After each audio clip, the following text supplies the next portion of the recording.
तो friends, welcome back in our C language programming session. Last session में हम लोगों ने देखा था कंडीशनल स्टेटमेंट, जिसके अंदर हमने इफ एल्स और इफ एल्स इफ देखा था। लेकिन हम लोग अभी कंडीशनल स्टेटमेंट को कंटिन्यूअस करते हैं और उसके अंदर नेक्स्ट पोर्शन जो है वो हम लोग देखते हैं स्विच स्टेटमेंट, और उसके साथ साथ और भी एक स्टेटमेंट है गो टू स्टेटमेंट, वो हम लोग आज इस सेशन में देखेंगे और उसके बाद हम लोग लूपिंग सेक्शन में जाएंगे। तो स्विच स्टेटमेंट की बात करते हैं। तो स्विच स्टेटमेंट में एक्चुअली है क्या? तो स्विच स्टेटमेंट हम लोग यूज क्यों करेंगे? तो हमने इफ स्टेटमेंट में देखा कि एक कंडीशन थी, उसका आंसर हमें मिलता था एक या दो, मतलब सच हो तो भी आंसर मिलता था, गलत हो तो आंसर मिलता था, तब हम लोग इफ स्टेटमेंट यूज करते थे। लेकिन कभी कभार क्या होगा कि आप लोगों के पास एक वैल्यू होगी और उसका आंसर या तो उसकी कंडीशन के बाद उसकी जो भी कंडीशन होगी वो मल्टीपल होगी और उनमें से किसी एक को सिलेक्ट करना पड़ेगा। मतलब यहां पर क्या होगा, आंसर मल्टीपल होंगे, कंडीशन एक होगी, तो उनमें से कौन सी कंडीशन उसके साथ यूज होगी वो देखने के लिए हम लोग स्विच स्टेटमेंट देखेंगे। उसके बाद गो टू स्टेटमेंट कब होगा? तो जब भी हम कहीं पर वर्क कर रहे हैं और वहां से वो कंडीशन सच है, अब बाकी का पोर्शन हमें नहीं करना है, हमें कहीं पर जंप करके जाना है, तो हम लोग गो टू स्टेटमेंट देखेंगे। उसके स्विच स्टेटमेंट के साथ हमें और भी दो वर्ड सीखने हैं, एक ब्रेक और दूसरा डिफॉल्ट।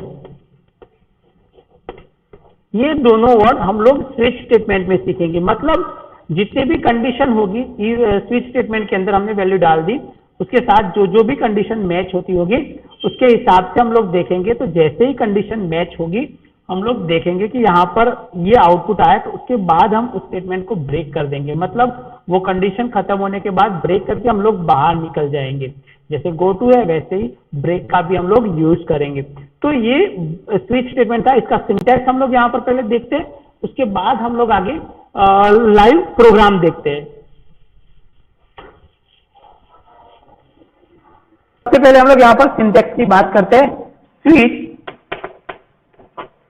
फिर ब्रैकेट में हमें वो वैल्यू पास करनी है। मतलब कि यहाँ पर कोई पर एक वेरिएबल की वैल्यू होगी या वेरिएबल को डिफाइन करेंगे, डायरेक्टली वेरिएबल की वैल्यू या कंडीशन जो भी है वो वैल्यू पास करेंगे यहाँ पर।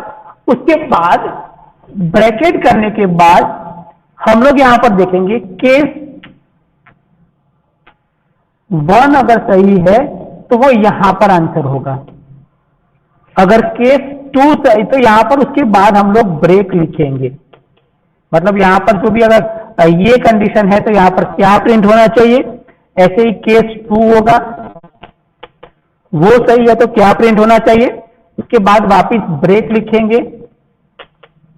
ठीक है, अगर इन दोनों में से भी कोई भी कंडीशन नहीं, वैसे हम लोग जितने भी केस लेने हैं उतने ले सकते हैं, लेकिन जब हम लास्ट के, सपोज कि मैंने यहाँ पर 1 से 5 वैल्यू एंटर करने के लिए डाला, अगर मैं 6 वैल्यू एंटर कर रहा हूं तो उसके लिए मुझे कोई और मैसेज प्रिंट करवाना पड़ेगा। इसीलिए हम लोग डिफॉल्ट स्टेटमेंट भी यूज करेंगे,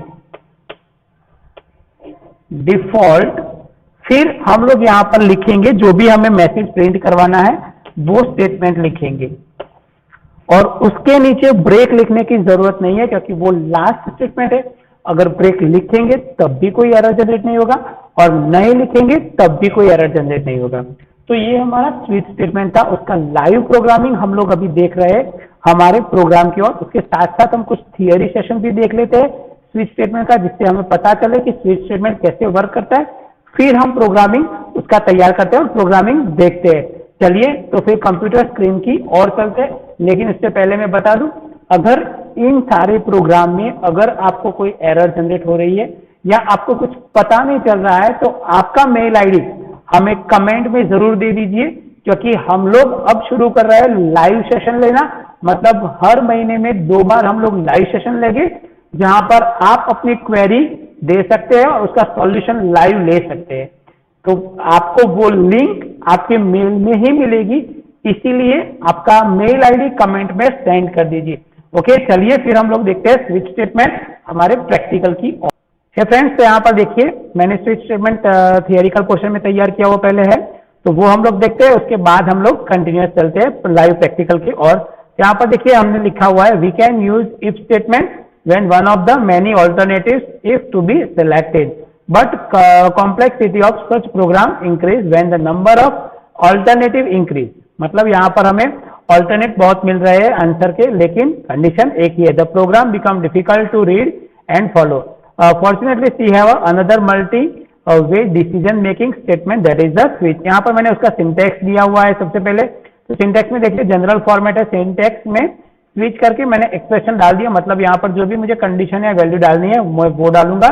फिर अगर वैल्यू 1 सही है तो यहाँ पर चलेंगे, वैल्यू 2 है तो यहाँ पर देखेंगे, फिर यहाँ पर डिफॉल्ट है, उसमें जो एक्स दिया है वो वैल्यू है। यहाँ पर मैंने पूरा फ्लो चार्ट तैयार किया हुआ है, ब्लॉक 1 ब्लॉक 2 डिफॉल्ट और उसके बाद आउटपुट है। यहाँ पर देखिए मैंने प्रोग्राम भी तैयार किया हुआ है, write a program to do addition subsection division reminder as per user choice. मतलब यूजर जैसे भी चॉइस करेगा उसके हिसाब से वो वर्क करवाएगा। तो यहाँ पर मैंने वो ऑप्शन भी दिए हुए हैं।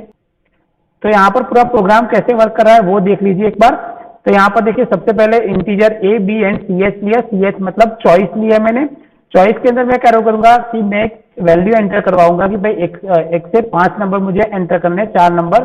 तो वो क्या करेगा, सबसे पहले एडिशनल करेगा, 1 नंबर डालू तो एडिशनल करेगा, 2 नंबर में सबसेक्शन, 3 में 3 में डिवीजन और 4th में रिमाइंडर देगा। तो यहाँ पर देखिए जब भी मैं scanf enter the your choice, मतलब आपकी चॉइस एंटर करिए, मतलब कोई भी यूजर अपनी चॉइस एंटर करेगा और यहाँ पर आएगा वो वैल्यू एंटर होगी। लेकिन जैसे ही वैल्यू एंटर होगी वो एज ए कंडीशन आ जाएगी स्विच केस। तो यहाँ पर देखिए जब 1 होगा, अगर मैं 1 डालूंगा तो वो एडिशन करवाएगा, अगर मैं 2 डालूंगा चॉइस तो वो ये माइनस करवाएगा, अगर मैं 3 डालता हूं तो ये डिवाइडेशन करवाएगा, अगर मैं 4 डालता हूं तो वो रिमाइंडर करवाएगा। अगर मैं इन 4 वैल्यू में से कोई वैल्यू नहीं डालता और अगर कोई डाल रहा हूं तो यहाँ पर देखिए मुझे डिफॉल्ट देगा। मतलब हर एक स्टेटमेंट के बाद मैंने ब्रेक लिखा है, मतलब ये स्टेटमेंट अगर केस 1 में गया तो यहाँ से ब्रेक मतलब वो पूरे यहाँ पर बाहर निकल जाएगा, स्विच स्टेटमेंट के बाहर जंप कर देगा, मतलब ये प्रिंट कर लेगा सम और बाहर निकल जाएगा। फिर गेट सीएच हमारा प्रोग्राम यहाँ पर खत्म होगा। उसी तरह से गो टू स्टेटमेंट यहाँ पर डिक्लेयर किया हुआ है, जैसे यहाँ पर मैं डिक्लेयर कर रहा हूँ पहले गो टू लेबल, मतलब यहाँ पर लेबल उसके बाद स्टेटमेंट है। अगर मैं पहले लेबल डिक्लेयर कर देता हूँ और गो टू करता हूँ तो वापिस वो यहाँ पर जाएगा।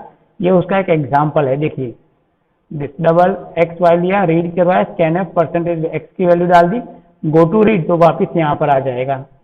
ठीक है, जब तक एक्स की वैल्यू 0 से छोटी है तब तक वो वापिस रीड पर चला जाएगा, वरना नहीं जाएगा। तो ये एक नॉर्मल गो टू का प्रोग्राम था। अब हम लोग देखते हैं हमारे सी लैंग्वेज का प्रोग्राम कि कैसे वर्क करते हैं, वो कंटिन्यूस देखते हैं। चलिए सी लैंग्वेज के प्रोग्राम हाँ गाइस, तो हम लोग अभी स्विच का प्रोग्राम करते हैं। देखिए सबसे पहले मैं स्विच का प्रोग्राम यहाँ पर जो हमने देखा वही है, इसीलिए मैं इसको ओपन कर लेता हूँ। यहाँ पर मैंने स्विच करके प्रोग्राम होगा बनाया हुआ, उसको मैं ओपन कर लेता हूँ सबसे पहले, फिर हम उसी प्रोग्राम पे वर्क करेंगे। ओपन, तो ये देखिए हमारा स्विच का प्रोग्राम जो हमने अभी बोला वही प्रोग्राम है और वही प्रोग्राम यहाँ पर किया हुआ है। यहाँ पर सबसे पहले हमने ऊपर कमेंट में लिख लिया, यहाँ पर देखिए मैंने मल्टीपल लाइन का कमेंट का सिंबल यूज किया है। अगर मैं यहाँ पर ये लाइन का सिंबल यूज नहीं करता तब भी चलेगा और ये लाइन का यूज नहीं करूंगा तब भी चलेगा, क्योंकि ये स्टार्टिंग का आंसर होता है और एंडिंग यहाँ पर हो जाता है। उसके बाद मैंने 2 हेडर फाइल इंक्लूड कर लिया जो हम लोग नॉर्मली करते हैं, stdio.h और conio.h। उसके बाद मैंने void main का प्रोग्राम डाला हुआ है, फिर इंटीजर a एंड b लिया हुआ है, ch एज ए चॉइस लिया है, 2 वैल्यू में एंटर करवा रहा हूँ a एंड b। ठीक है, और दोनों का एडिशन सब्सट्रैक्शन मल्टीप्लिकेशन ये करवाना है, तो वैसे भी हम लोग वैल्यू प्रिंट कर सकते हैं। यहाँ पर मैं चॉइस एंटर कर रहा हूँ, फिर स्विच स्टेटमेंट को एग्जीक्यूट करवा रहा हूँ। तो यहाँ पर देखिए हर एक में प्रिंट सम किया है तो सम दोनों का दिएगा, फिर माइनस देगा, डिवाइडेशन, रिमाइंडर और sorry try again enter right choice, बराबर। ठीक है, तो ये हमने लिया हुआ। इस प्रोग्राम को हम लोग एग्जीक्यूट करते हैं। देखिए सबसे पहले कंपाइलर फिर बोलता है एंटर अ नंबर, जैसे कि मैं अभी सबसे पहले 6 नंबर डाल रहा हूँ और एंटर दे रहा हूँ, तो क्या बोल रहा है एंटर अदर नंबर। क्यों? क्योंकि 6 वैल्यू डाल दी हमने एनी और मैं दूसरी वैल्यू डाल रहा हूँ 3। अब मैं यहाँ पर देखता हूँ तो वो बोल रहा है menu additional subsection dividation reminder enter your choice. तो यहाँ पर मैं 2 नंबर एंटर कर रहा हूँ तो मुझे आंसर में 3 मिलेगा। ठीक है, अब इसी प्रोग्राम को वापस हम लोग एग्जीक्यूट करते हैं। और 2 वैल्यू डाल देते हैं 1 एंड 2। अब मैं यहाँ पर 6 नंबर डाल रहा हूँ एंटर योर चॉइस में, क्योंकि मुझे 1 से 4 के अंदर ही चॉइस देना है, फिर भी मैं 6 डाल रहा हूँ। तो देखिए sorry try again enter right choice, ठीक है। तो वो मुझे वापस चॉइस एंटर करने के लिए बोलेगा, मुझे प्रोग्राम फिर से एग्जीक्यूट करना पड़ेगा। अभी मैं कोई भी वैल्यू पहले 2 और 3 एंटर कर लेता हूँ, फिर मैं उसको 1 नंबर प्रेस करता हूँ तो वो एडिशन करके मुझे दे देगा। मतलब ये स्विच स्टेटमेंट है। जब भी हमें मल्टीपल चॉइस मिल रही है, मल्टीपल आंसर मिल रहा है, डिसीजन लेने के बाद मल्टीपल वैल्यू मिल रही है, तो वो यूज करने के लिए हम लोग स्विच स्टेटमेंट यूज करेंगे। तो फ्रेंड्स, हम लोगों ने देखा सी प्रोग्राम में कैसे हम लोग स्विच स्टेटमेंट को यूज करते हैं और कैसे उसको एग्जीक्यूट करवा देते हैं। तो आज का सेशन हम लोग यहाँ पर पूरा करते हैं। अगर वीडियो पसंद आया है तो लाइक और शेयर कर लेना, और अगर चैनल को सब्सक्राइब नहीं किया है तो सब्सक्राइब कर लीजिए और बेल बटन पर क्लिक कर लीजिए, क्योंकि आगे जो प्रोग्रामिंग आने वाले हैं, आगे जो प्रोग्राम आने वाले हैं वो बहुत अच्छे आने वाले हैं, जिससे आप लोग पूरा सी प्रोग्रामिंग सीख पाओगे और उसके जरिए और भी लैंग्वेज सीख पाओगे। और लैंग्वेज के जरिए याद आया कि इसके साथ साथ हमारी चैनल में और भी लैंग्वेज चल रही है, जैसे कि PHP का वीडियो ऑलरेडी अपलोडेड है, HTML है और VB.NET का इसके साथ साथ हम लोग कंटिन्यूस कर रहे हैं। तो हमारी चैनल को सब्सक्राइब करिए और सारे वीडियो की लिंक पाइए। और अगर कोई क्वेरी है तो अपना मेल ID हमें कमेंट में डाल कर दीजिए, जिससे हम लोग आपको तुरंत उसका तो फिर मिलते हैं हम लोग हमारे नेक्स्ट सेशन में। Okay, all the best, continuous, thank you very much.